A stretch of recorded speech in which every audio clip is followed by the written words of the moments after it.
you? I am wonderful. Thank you for having me. Now, when you say me, who are you? Oh, I am Lamont Carey. Hi.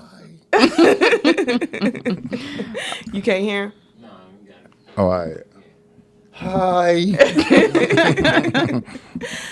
All right, so we back and we have a special guest in the lab, Mr. Lamont Carey. We met you 2 weeks ago? I think 3 weeks ago. Okay, at an event sponsored by my company, but co-hosted by the lovely Me. hood therapist, Beyond the Surface to the Wedding. So one, we appreciate you for coming. Okay. One of the reasons why we wanted you on here was because that I think that you listen very well.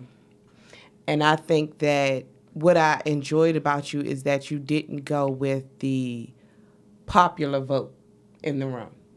And when I say that, I mean there was a point in time during the event where I felt like we were talking about one thing. Mm-hmm. Well, somebody expressed how they felt. And I think that one of the feedback that person was getting, I didn't think that people were getting to the root of the problem. Right. They kept that problem on the surface level instead of digging a little deeper. And talking to you afterwards, I was like, he really was able to listen to what that person was saying and go a little deeper than the surface level issue that a lot of people I thought they were focusing on. Right. And I think that with a lot of issues, it's really important to go deeper than, like somebody may say something, but I think that you kind of went to the root cause of it. Let me say that. Right. And I think that that's important, and I think that's something that we as a people overlook a lot. I don't know if it's because it's a fast society, like with social media and things like that, but I thought that that stood out with me from you. Okay. I see a lot of that from women. Like Carmen over here is, I don't want to say branding herself, but Reestablishing myself. Yes, and so a lot of people look to her as like the hood therapist. So you got gunshot wounds? I got a couple bite marks though. I've been in the trenches. Okay. I've had my heart hurt a lot by smoothing over things and just saying like I'm okay. Okay. And people have looked to me to be their sounding board when, and I don't know if you were there this time when I said this, but you know how they say you can pour from a cup. I didn't have anything in my cup to pour, but somehow I still found time to give to others, but I wasn't giving to myself. So that's kind of how the hood therapist came about. Okay. And I think one thing about her, I'm sorry to cut you off, is a lot of times she goes beyond the surface with some things. And so y'all two kind of remind me of each other. But it's always good to see that from a... Hey, twin. It's always good to see that from a male. Okay. So thank you for joining us today. Thank you for having me. And coming to the event. We appreciate that. It's always good to have black men in the room. I was shy. I'm really shy. I don't even know how I'm here. You're not shy. Inside I'm shy. On Will, you are a motivational speaker. Mm. So you can't be shy with that. Oh, yeah. You're right. And you're leading a lot of our youth and community in different, I don't want to say movements, but I don't know the word. Like you have like the stage plays and you're encouraging people to kind of live their best life. Right. So you can't really be shy with that. Yeah. So when I say I'm shy, so it's like a on and off switch. Mm-hmm. When I have to be on, mm-hmm. I'm on. When I don't have to be, I kind of like the background absorb me. Does that make sense? That sounds like me. Mm-hmm. Okay. Mm-hmm. Okay.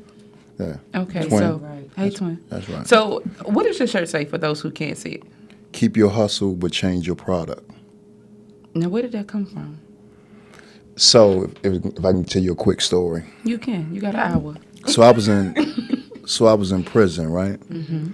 And I went to prison at 16, and so I was a school dropout, right?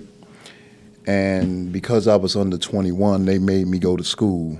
No other way would I have went to school. And because I stayed back in kindergarten and I stayed back in first grade. I don't know how you do that when you eat, sleep, go So home. you ain't like the snacks? I mean, I don't know what was going to, but maybe a color outside the line or something.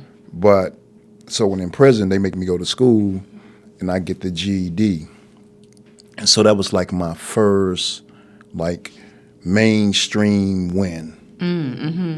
And so I enrolled in the college program, and I'm taking business management. Okay. And so they was talking about supply, demand, and distribution. I knew that from my life as a drug dealer.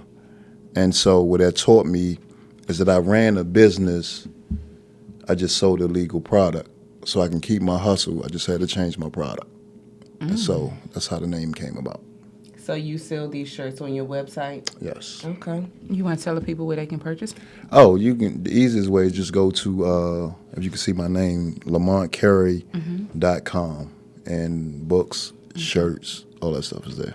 Okay. Now I heard you say you were a high school dropout. Like what No, prompted not even high school. I went to 7th grade and I was done. So what prompted you to say you were done with education at 7th grade? That seems like a really permanent decision that I don't want to go to school anymore. So I was done way earlier than that, but I think I hadn't smelled myself enough yet. And so you got to remember I was 2 grades behind.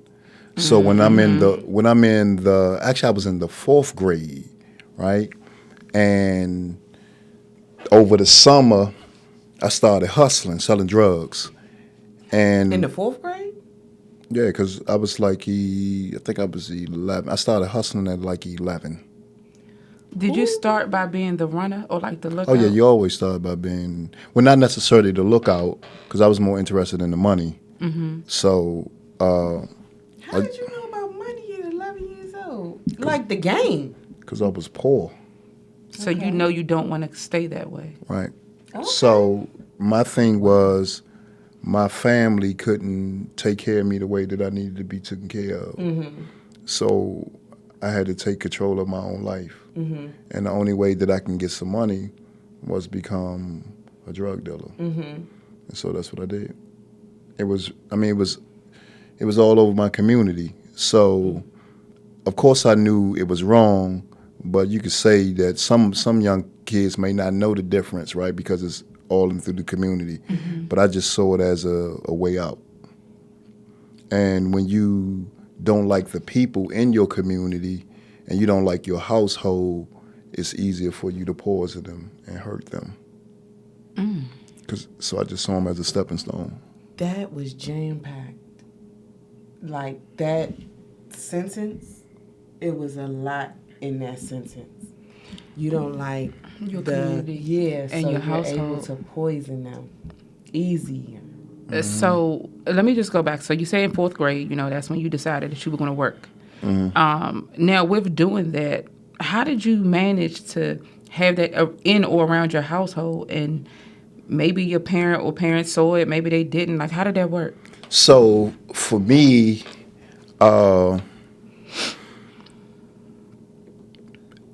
kids always know how to get over on their parents. Yeah, I can believe that. So we know how far you gonna go. We know where you gonna look, right? And so it was easier to hide drugs. I mean, it wasn't like PCP has a smell, and I wasn't selling PCP. I started off with like weed, then crack.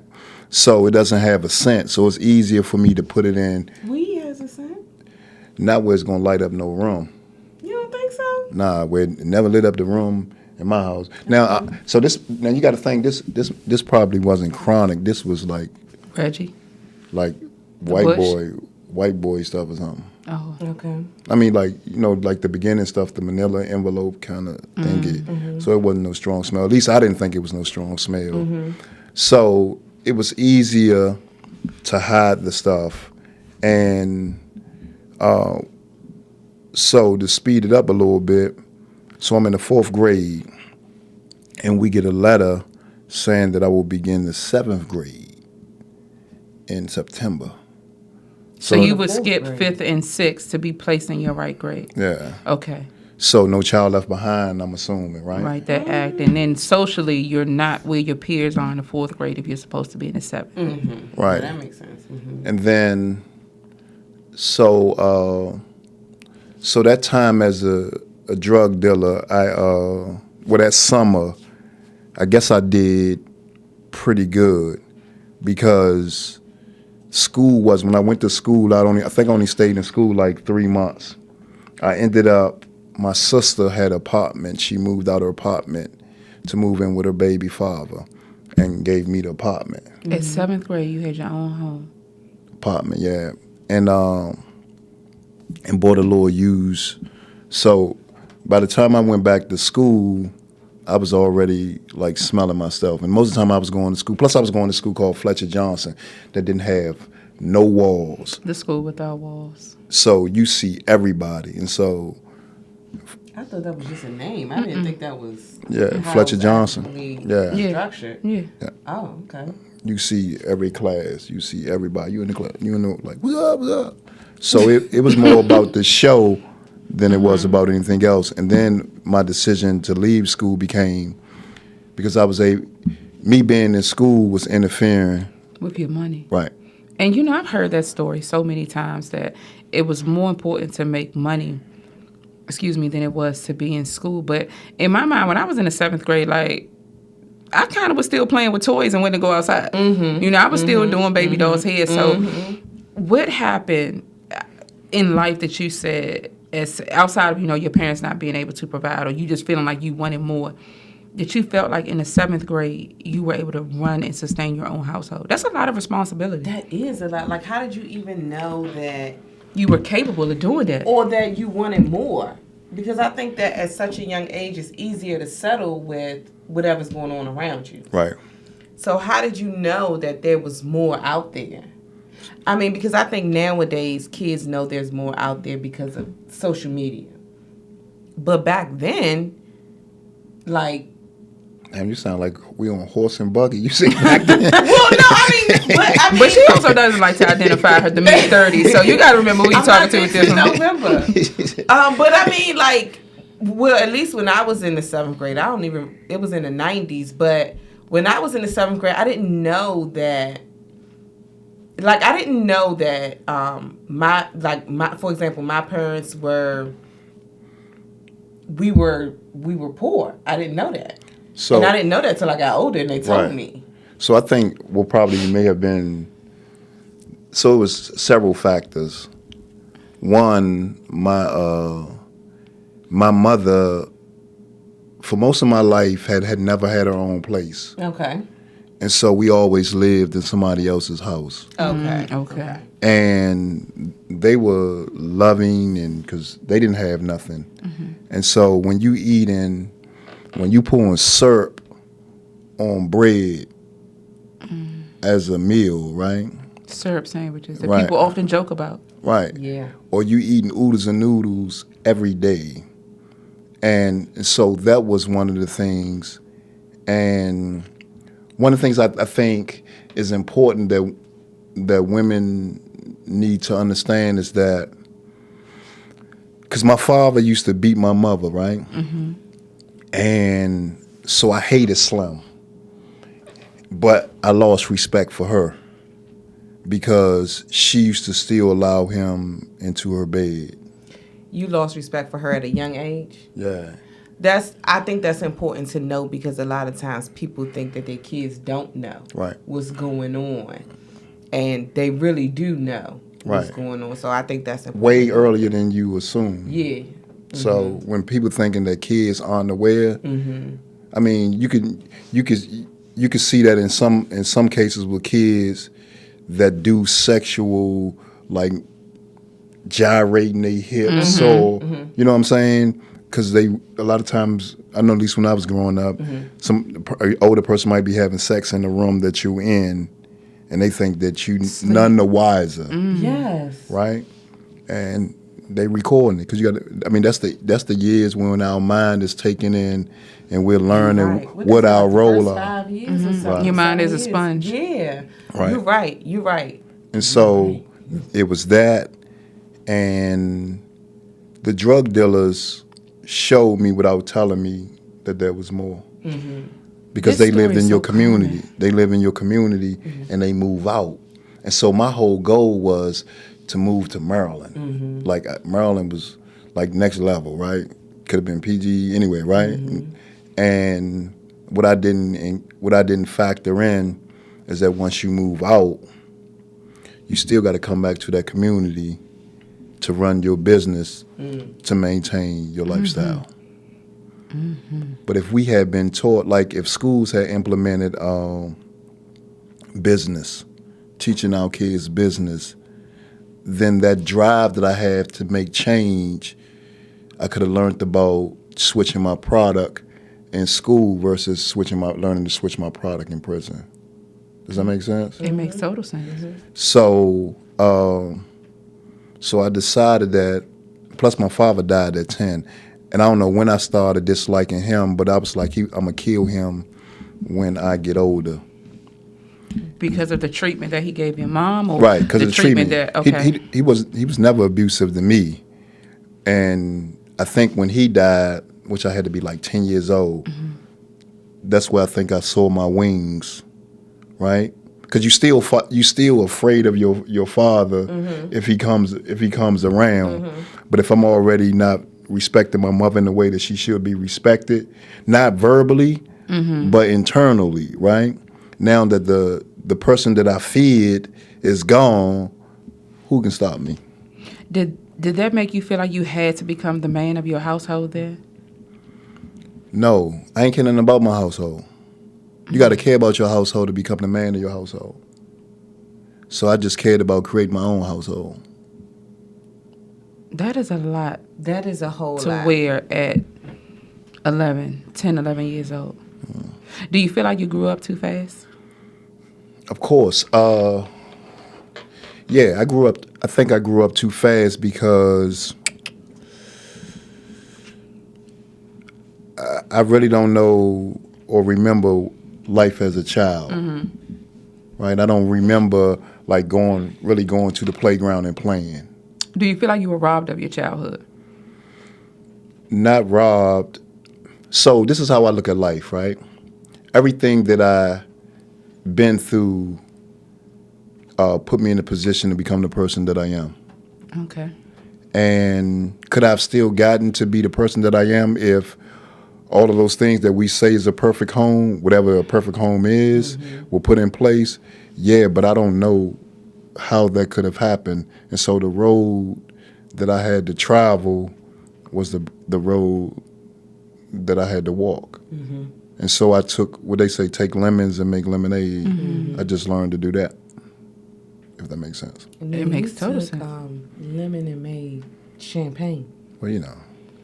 Yeah. Because you running an enterprise over there, empire over there Yeah. now. And now you're in the community, like, giving back. Right. So one of my questions is, like, I see a lot of memes saying that black men should come out more and talk about their feelings and things. How did you get to recognizing, like, the root of how you felt as a kid, or, you know, things like that? Because I think it's easy to brush a lot of our past under the rug and just keep it moving. Because I think that as a community, that's what we're taught, to just keep it moving. Keep the Right. house business in the house. I keep the house, exactly, and you say that all the time, but you were able to recognize, like, where things started, where the problem started, where the education system or your community failed you. You were able to recognize that. How did you get there? So, unfortunately, some of our communities, our kids learn like the rules or the laws of the streets from family. And families don't always even know that they're teaching them. Like, what's your saying? Keep your what?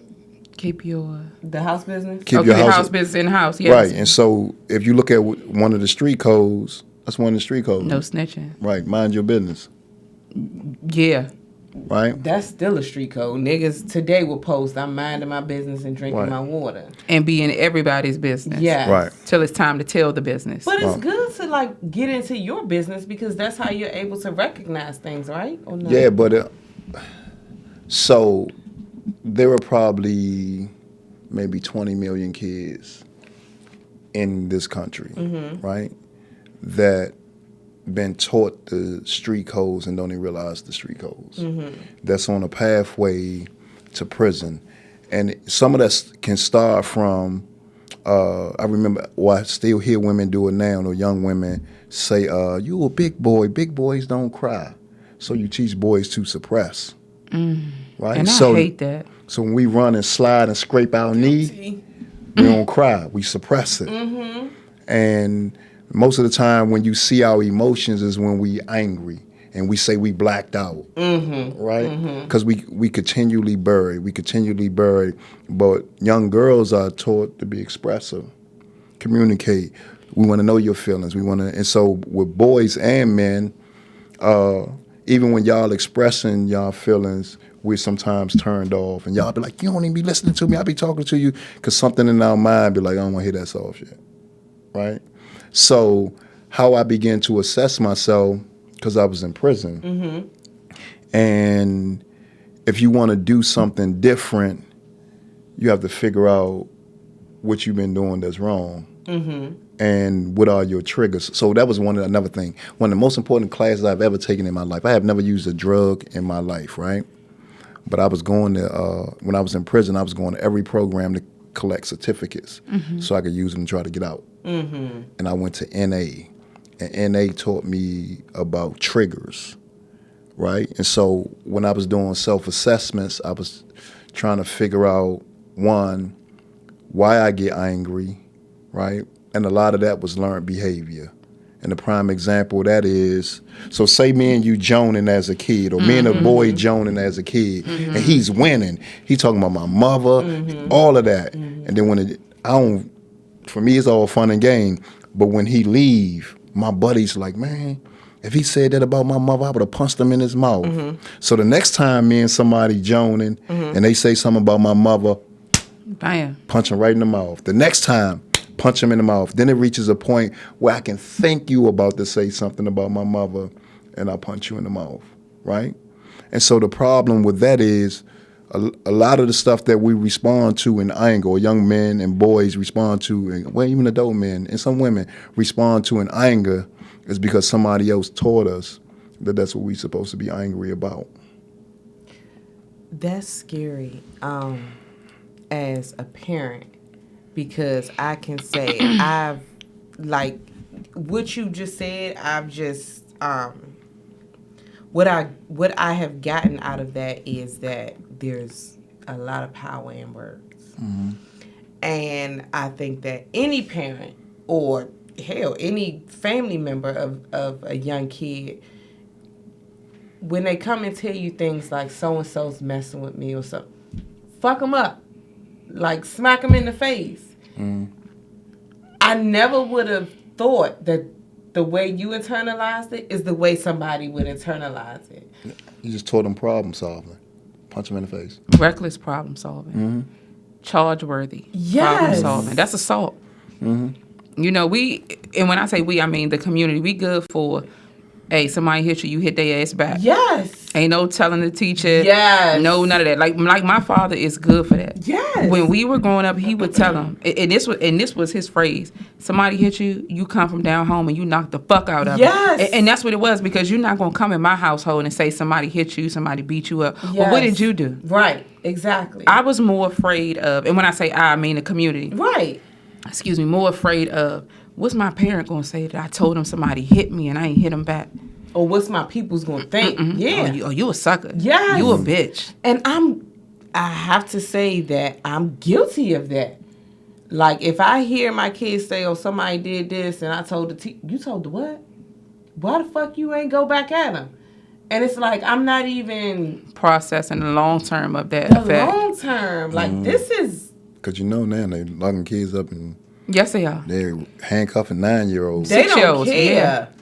They don't care. I think it was a story a couple weeks ago about a 6, 7, or 8-year-old. A 6-year-old had officer. a meltdown in an office or in a classroom, and they put him in handcuffs. And the officer was a black man. So, people were really in uproar about that. It was a black child. The officer has since been terminated from the department. But what are you teaching in the department that you can better problem solve with a 6-year-old?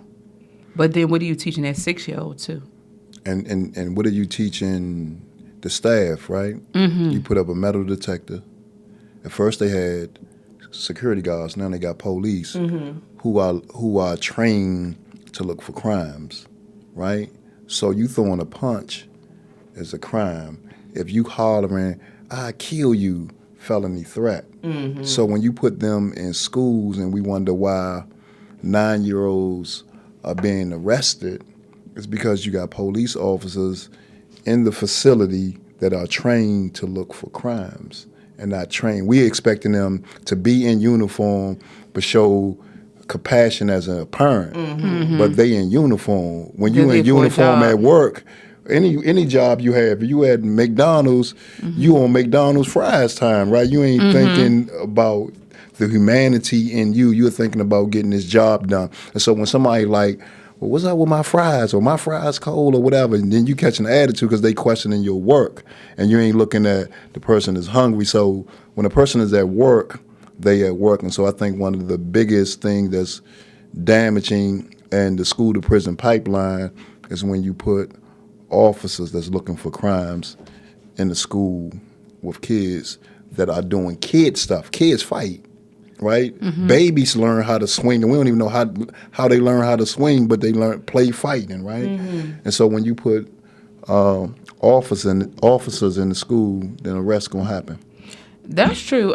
We had a resource officer, and I won't say his name only because he and I are social media friends, and he's your friend too. Yeah. But I will say that I saw him do something when we were in the 12th grade. And he really gave this student a second chance on life. Like, he caught the student with paraphernalia. I'm just gonna say that. He walked the student off school campus, told him throw it away. If I see it again, I'm gonna have to lock you up. But that one instance gave that young man a whole new lease on life, right? Like, we were in the 12th grade, we're getting ready to enter the world. I would never forget that. So in my book, he's gonna always be good. Now, most people say like, "Oh, he broke the law." No, he gave him grace. Right. You don't always get that. But then we had another resource officer, and I say his name, I don't fuck with him. Mr. Hendershot. I hated him. Right. He was like a good old boy at a predominantly, black high school. Mm-hmm. And it was like he pinpointed, "Oh, you late to class, you suspended." Nigga, my locker is on the other side of the building. Mm-hmm. I need more than 5 minutes. Right. It was like he just sought out to be that one to pinpoint, to trigger. And then later on, he went on to become a PG County police officer.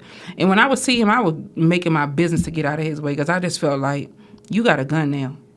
If you were lethal with the pen and paper, it's no telling what you would do with that gun. Right. So you just got to think of like what they're telling those officers that they put in. I mean, what they're when you hire an officer or a security guard and put them in the school, you're telling them that there are bad people here. Mm-hmm. Right? And metal detectors. Wow, I never thought about that. Right. Okay. So they're going to be looking for the bad people.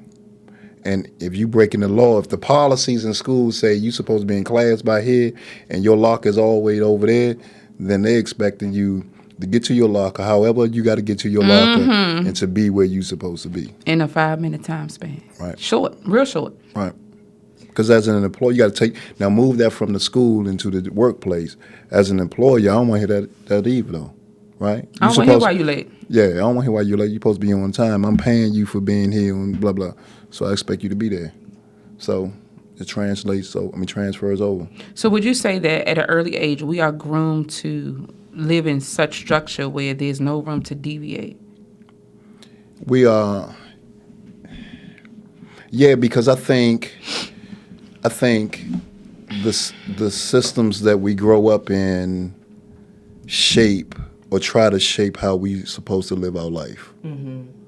If there's no, like even teachers feel stagnated by curriculums, right? Mm-hmm.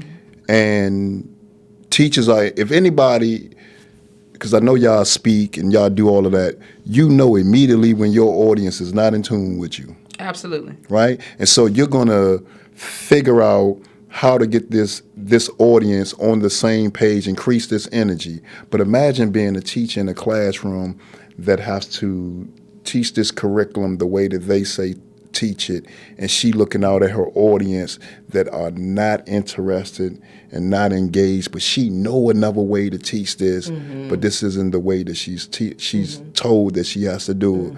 And to pay her bills, she gonna teach it the way that the schools is demanding that she teaching it. But on the other end, our kids are hating school, right?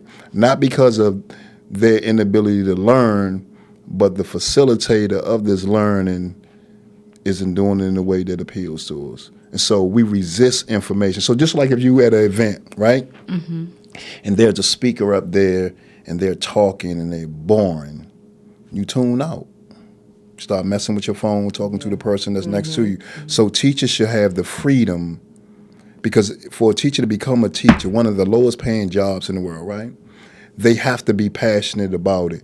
And if you suppress their passion, then they're just reading information, they're just talking. But if you allow them to teach from their passion, I think our kids will learn more. I can definitely agree with that. Some of my more memorable teachers have been those who have stepped outside of the box and been creative in their approach, because I definitely was that student. I'm coming late. I don't want to be here. I wasn't a problematic student, but you knew that I wasn't tuned in. But like I said, my greatest teachers, even those that I still keep in contact with, taught me outside of the box. Like, I'm not a textbook person. I hate reading the textbook. If I know I have to come and read your textbook, I'm checked out. Right. I'm checked out. Because that, to me, shows your lack of effort. Like, you just want me to read these pages? What are you giving me? What life lessons are you giving me? I don't like that. Right. So I just think they should have the freedom to teach the way that their passion tells them, and remove the boxes from, just school in general. There's no way that we should be going through school and we don't learn financial literacy. I agree with you. So That's crazy to me. the first time I learned about finance is when I got in the streets. So the school, in that sense, I think fails our kids. They just seem like they teaching them to take tests. And if you want a kid, Tests that we don't use, by the way. right, if you want a kid to become amazing, then you got to show them things that are amazing. You can still teach history, but you got to teach it in a way that it's going to appeal to your audience. Like in speaking, right? Know your audience. On your radio show, know your audience, right? So y'all do topics that's going to appeal to y'all demographics. And so as a teacher in the school system, I think that approach will work better for our kids. How do you, so I got two things. Like, from this conversation, I get that this is not a free country where we are actually independent. We are not independent thinkers at all. Like, I feel like from this conversation and just paying attention to the little details that we are kind of trained to think a certain way. Okay. So that's one thing. But two, how do you market yourself to companies or organizations to teach the knowledge that you have? Because I think that a lot of, like I said, like we're taught to think a certain way, but you're kind of thinking outside of the box and getting to the root of things. And I think that a lot of times we're taught not to get to the root of things. Just go with what you see or go with what I say. So how do you market yourself to different organizations that you have worked with, to different schools that you have worked with? How do you sell yourself to the community? So my businesses, I guess you can probably call them crisis management, right? Even though one is a nonprofit that works with reentry, and one is an entertainment company. But my focus is always on bad kids. So say you know how they label it as bad kids, or you got a school where your kids are fighting, they're drug dealing, you're scared of them. This guy, Lamont Curry, be the great guy you have to come in, bring in, to talk to them, do a program with them. Why? Because he used to be one of them. My books, right? So I have a book series I call Predator or Prey, and it's a prison series, right? And so, and initially I thought my audience was going to be men, but 98% of my customers and people that hire me are women, right? And so when they see, okay, my spoken word or what have you, and they be like, oh, this guy been through this, and so I'm more of like seen as a crisis management, even though they don't call me that, and that's how I market myself. This is my product. This is where I've been. This is what I've done. And then you have to look at your audience. So my bio. So I'm gonna use the old bio, right? So I have two markets. I have the white audience and I have the black audience. And so in my bio I have like target messaging. So say he's appeared on Russell Simmons' Def Poetry Jam. He's appeared in HBO The Wire. My black audience, Soul. My white audience or other ethnic groups directed a play, several plays at the John F. Kennedy Center. Appeared in HBO The Wire. Now, both of them like The Wire, right? But Russell Simmons, so they don't really care about the poetry, but you can attach Russell Simmons to it, right? That made me appealing, like, oh, he's done stuff with Russell Simmons. And then the other groups, oh, he's done stuff at the Kennedy Center, right? And so I loaded in and things that I know that my different audiences will gravitate towards. And then they'll go look and see, all right, well, who is he? What is this stuff about? And then they'll see, oh my God, he went to prison at 16 years old and he did all of these things, sister. This is such amazing. We need him to come and talk to our community. We need him to come and talk to our kids. And then the other thing is price point. Because as a business owner, I have to make a profit. And so you have to weigh your market, right? For this group, this is what they were able to pay. For this group, this is what they were able to pay. And so you have to determine if you're gonna build based on hour. Usually I don't do an hour. My stuff is usually 45 minutes, right? If I'm talking, it's 45 minutes. You're not paying for an hour. But if it's a program, it may be an hour to 90 minutes, right? And so based on the demographics that you're working with is based on the price point, right? So let's say my speaking fee is $20K, right? But this organization said, Lamont, we only need you for 5 minutes. I take the $20K and slice it like a pie in 5 minutes, right? And then you get a deal, maybe 15-minute mark, and blah blah blah blah. So you want me for 5 minutes? This is how much you have to pay, right? And this 5 minutes don't mean that I'm sitting in there waiting an hour to speak, Right? because you're not. The one thing that you're not really paying for is that's 5 minutes. You're paying for the knowledge, my talent, my experience for that 5 minutes. And so you can't factor in, okay, Lamont, we want you here at, say, 9:45, right? Right. But you don't go on till 11 o'clock. So all that before 11 o'clock is freebies? It don't work like that. So that was a gem. That was a gem. For business owners, absolutely. Right. For people. Yeah, Period. yeah, and I think that's something that LaToya and I can definitely hold on to. People often joke with us about, y'all give out a lot of free advertisement, y'all need to look to monetize, but that's a good way to, really reshape what it is we do. But let me ask you this. So I heard you mention that you went to prison at 16. What did that look like for you at 16, going to jail or going to prison? Because there's a difference. A lot of people don't know that. Right. You jail or you prison. Right. What did that look like for you? So there had, in my street life, there had been some transitions. So I was a drug dealer. Then something happened. Then I became angry.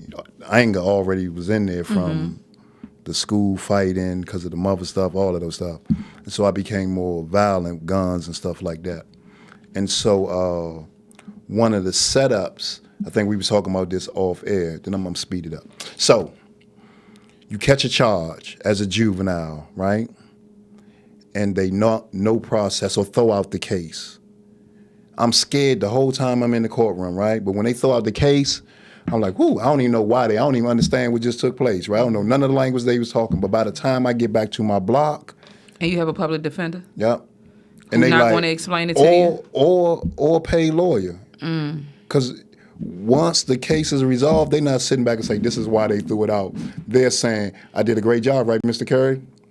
And at Hire 16, me again if you need me, right? And at 16, you thinking like, oh, bet I'm good.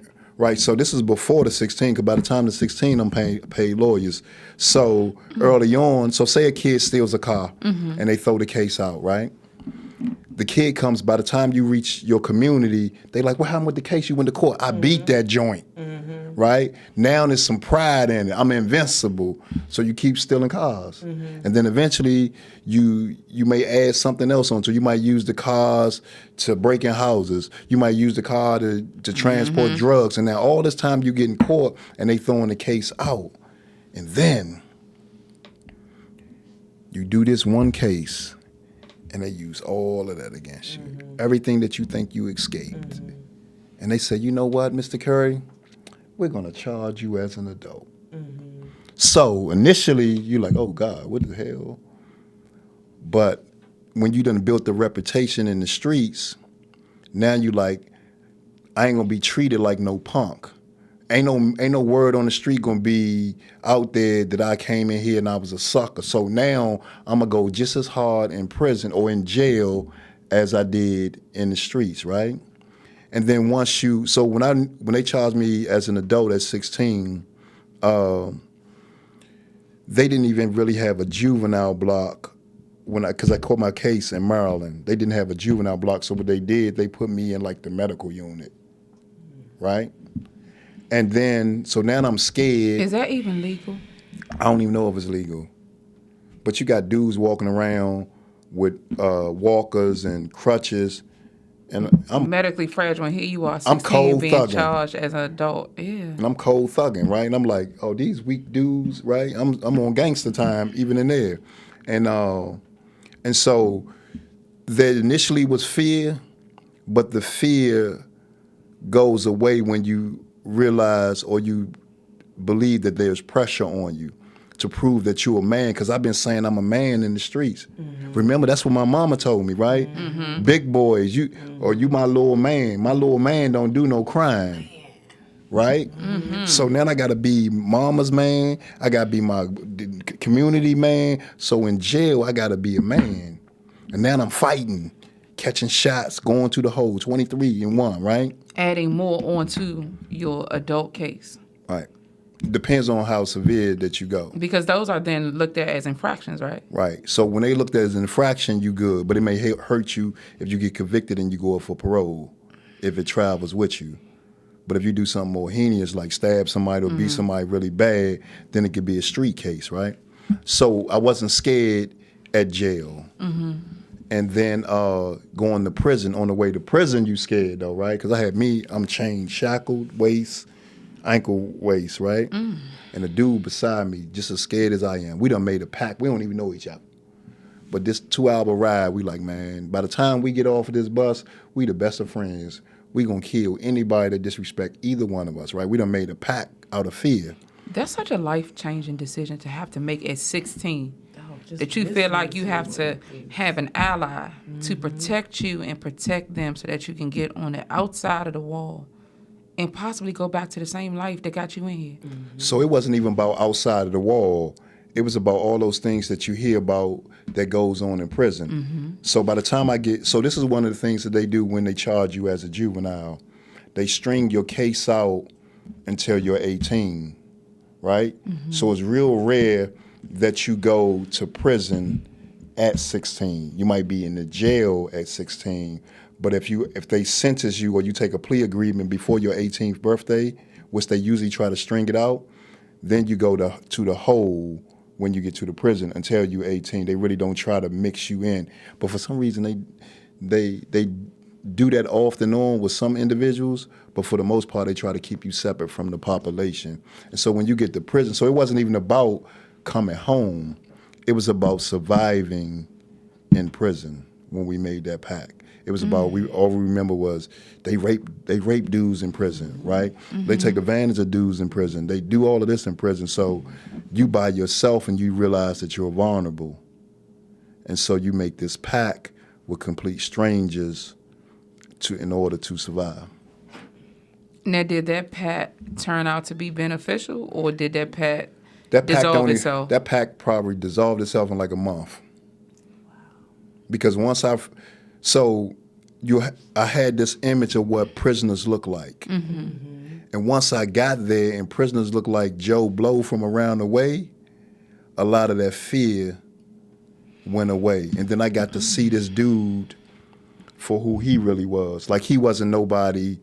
We just ended up chained together, right? It wasn't that we chose to ride next to each other. And so when we get to prison and I get to see him as him, I'm like, that ain't no dude that I would mess with, right? And then I noticed other dudes that I probably get along better with, and so that ended the pact. What did that do to your psyche, 16 and chained? Nothing, because I had been chained as a juvenile, right? So I got accustomed to it. Just like we were talking about suspension, I got accustomed to it. But the one thing that did impact me was when they tell you to get completely naked, bend over, spread your butt cheeks, and cough while a man standing behind you looking at your butthole to see when you cough if something try to push out. So that was degrading, right? But check this out. By the time I come home, so when you go on a visit and you come off the visit or you go to certain areas or something, you got to strip, right? So by the time I'm getting released, say I'm coming off a visit, by the time I get to the back where I'm supposed to be, I'm already naked. I know what's coming. I'm used to it now. The thing that was humiliating to me became normal. So by the time I get in the room, I'm ready to bend over, spread my butt cheeks, cough, just so I can move on. Because now it's a part of the structure, part of the pattern. So just being able to go with the structure for the long term you become conditioned. Like, it's impossible for you to go to prison or jail, go anywhere for a long period of time and don't become accustomed to how things operate. How do you think we can break this cycle? The best way to break this cycle is that you have to show these men and women who come home from prison and succeed, there has to be more visibility for them. And you have to teach men, which isn't going to be easy, one, that we can be vulnerable, but two, because they always say that they can't get black men to mentor. And one of the reasons that black men don't mentor is because all we see is our mistakes, and we don't want to pass them on to the next generation. So we don't get involved with the kids, right? And so in order for us to change a lot of this, because the cure is usually the problem or where the problem is. And so a dude that has been in prison, done used drugs, or whatever they have been through, if you teach them or you make it comfortable for them to know that their mistakes is what for the community to know about their mistakes, it's empowering to somebody else. If you could do that, then you can get a lot more men engaged in their community, because we're not sure what our role is no more. And we are taught that we are supposed to be the provider and the defender. And so that's why we are quick to use violence in defense of our kids, in defense of our girl, because that's our role, right? Because if she's paying all the bills, for real, she get mad, I'm a no good dude, right? She could put me out at any time, so the only thing that I can give back is my toughness.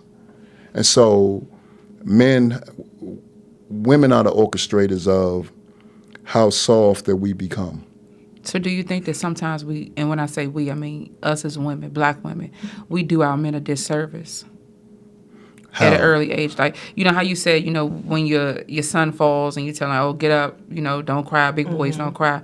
Do you feel like we do a disservice by not allowing them those moments of vulnerability because it then translates into their adult life? I don't think it's a disservice. I think all of it is generational. You only can teach what you've been taught. And so now that you know better, then you have to do better. You have to let him not only just cry, but understand why he's crying. Because if you teach us if you teach us where to look for the root problem, then we can figure out how to solve it ourselves. Because most of the time when we crying to you is because we're in pain and we're looking for you to solve the problem. But if you teach us how to solve the problems instead of just brushing us off, right? Stop crying. But why are you crying? What hurt? What's wrong? And then we can verbalize it. And then when we're in relationships with y'all as older dudes, right? Then we can communicate our feelings. Because a lot of times women be like, but you don't never tell me what you feeling. But I've been told all my life to suppress it. Or you use something that I told you against throw it in my face. Right. They actually said, they talked about that at the wedding. They were talking about how a lot of women, when you tell them something, they use it against them. And I think that that's done subconsciously. Right. Or even as a defense mechanism. I think that one of the purposes of what I'm trying to do is to create a relationship in between men and women where we work together. Like I said at the event, I think women empowerment events are wonderful. But we are a community. We can't just live in this world by ourselves. Right. You know what I mean? We have to work together. It's going to take a community or a village to break a lot of things that we were taught. Because if you think, we were taught these things for hundreds of years and thought it was okay.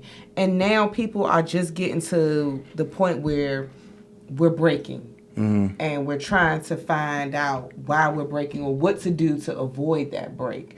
We're almost at our time, but I know in the beginning we didn't get to actually introduce you and to our audience and tell them what you do. Like, okay. So introduce yourself. Give us a little bio. Can I say something about that? Please. So I think when we talk about unity amongst ourselves, right? You know how sometimes you see on social media or people say out of their mouth, family don't mean blood, right? And I think that's where some of the breakdown at in us unifying. Until we are able to forgive family, right? Because they say it's 6 degrees of separation. If I'm able to forgive my brother or my biological sister, we can work through our problems, right? I think that is the blueprint on how we build unity and respect amongst our people. Because if I hate my brother, but me and you unifying and we talking black unity, but I'm leaving my brother out, right? So how do I solve my issues that's within my own family? I can't expect to teach love and forgiveness to black people when I don't exercise it in my immediate family. So I think that is one of the keys. But one of the biggest forces I think that's in our community is young girls, right?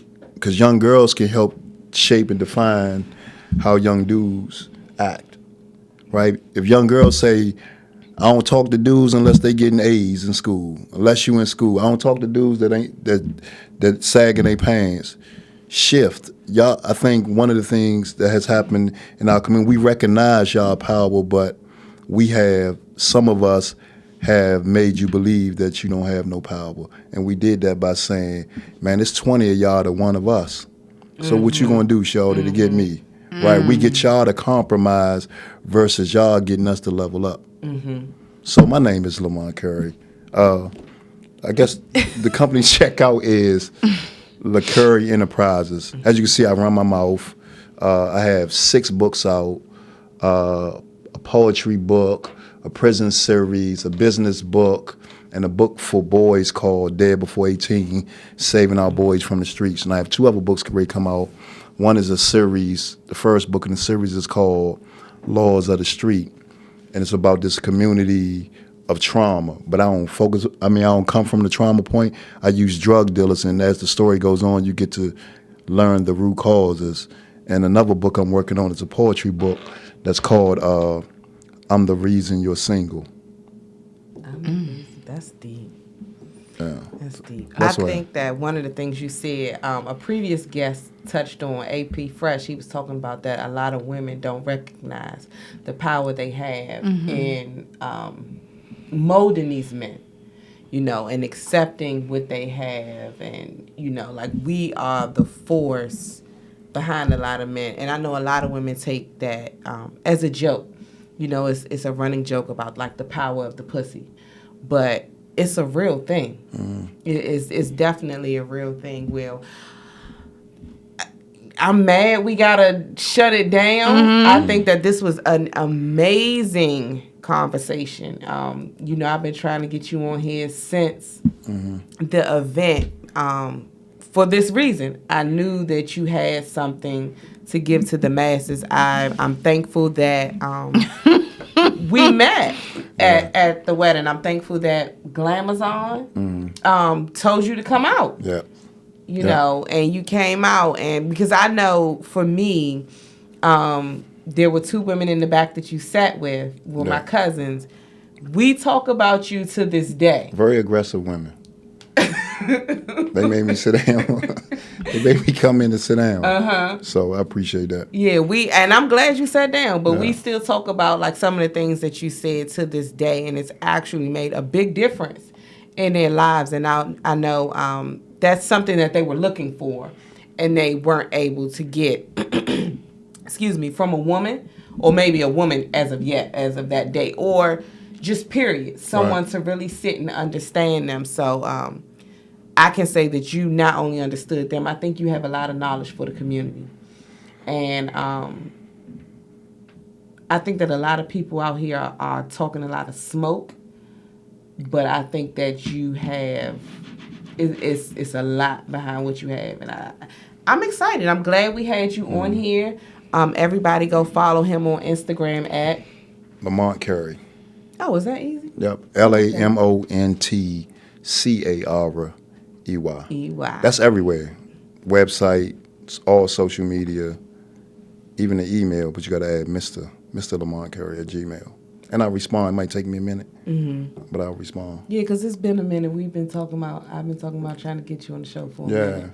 So my schedule will be, because I'm an entrepreneur and my companies are mobile, that I just be trying to make sure I don't miss no money or miss an opportunity to engage a community. But I might be ready to take a new role, right? And it's all part of the plan. It wasn't a part of the plan, but there's a bigger picture. So if your audience is business, and we can always look at, I'll come back anytime. You just got to tell me, and we work it out. But I appreciate the opportunity to share and be poured into by you women. Thank you. You know, I'm actually kind of upset that this is only an hour, because this is what I do. Yeah. And going into this, Latoya and I, we always have this prep work, right? Like, we do this outline. Hey, what are we talk about this? What are we going to talk about that? But I think the beauty in this interview and this dialogue is that nothing we talked about was on the outline, but it was everything that I wanted to talk about. So thank you for coming on and sharing your story and showing our viewers that you are not a product of your environment. Like, you don't have to stay where you come from. But you could use that environment to go where you want to go. That's dope. I don't have nothing but thank you. Thank you. This is what I know. Donnell keep flashing the time up, but this is what I think that we are missing, and this is part of the mission that I want to push. But I don't have a lot of the knowledge that other people may have about, you know, our community. But I think it's important that we all come together and work it out. So thank you for coming to my event. Thank you for coming here. Thank you. I'm sure our audience will appreciate it. I know I damn sure. This is high on my list of favorites. And if I could say, only thing I want to say is that your experiences, so there's like 7 billion people in the world. and your experiences can probably touch 50 million, if not more, right? So don't think that you have to find all of these other voices to have an impact. Your existence alone shows that you had to overcome to be who you are. So there's always value in that. I think the delivery is important. And on that, we say good night. We out. That was Amazing.